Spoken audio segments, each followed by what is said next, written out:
More airstrikes and a rising death toll. As Israel's Gaza offensive reached its fourth day, striking the Hamas-dominated area from air and sea, Palestinian militants kept up rocket attacks into the Jewish state. Most of the dead so far have been civilians.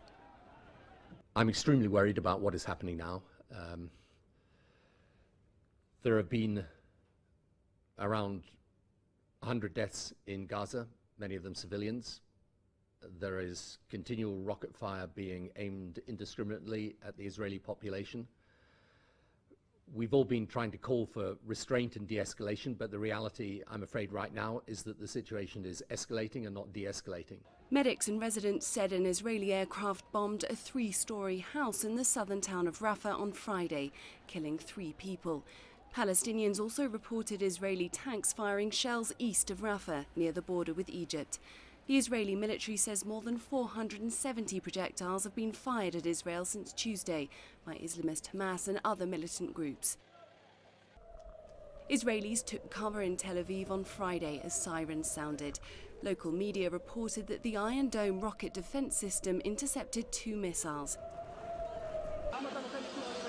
But one rocket hit a petrol station in the port city of Ashdod, which burst into flames, seriously injuring 3 people and damaging dozens of vehicles. The Israeli army has released footage which purports to show Gaza militant weapons caches concealed in civilian neighborhoods. One inside a school for girls was reportedly targeted overnight, a tunnel found underneath it. The military says it's targeted some 210 sites in the Gaza Strip in the past 24 hours, allegedly among them long-range rocket launchers and smuggling tunnels.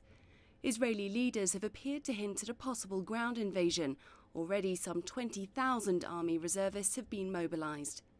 I think we need, as a matter of urgency, short-term arrangements and agreements that do allow us genuinely to de-escalate this situation and restore some form of calm, but I don't think that will work unless there is also put in place some way of resolving the longer-term questions at the heart of this violence and conflict. And without that long-term solution in place, I think it's going to be very difficult to create any short-term peace. Israel launched its military operation on Tuesday to stop rocket fire from Gaza on its civilian population. Since then, it's thought up to 100 Palestinians, most of them civilians, have been killed in the offensive. So far from Africa, Egypt has condemned the violence, and South Africa's ruling ANC party has described the strikes on Gaza as barbaric. Clementine, Logan, CCTV.